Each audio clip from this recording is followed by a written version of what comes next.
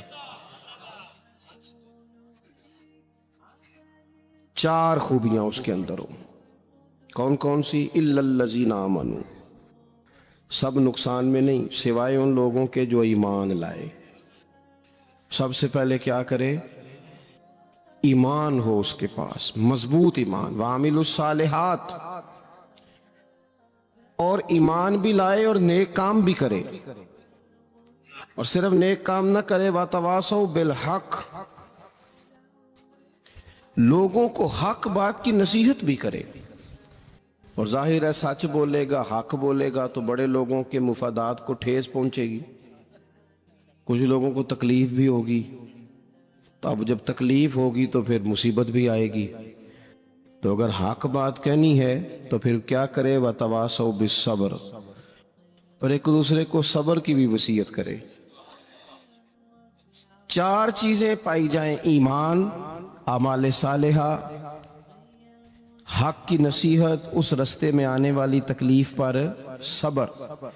اگر یہ 4 چیزیں میسر آتی ہیں تو اللہ کا قرآن کہتا ہے بندہ کامیاب ہے۔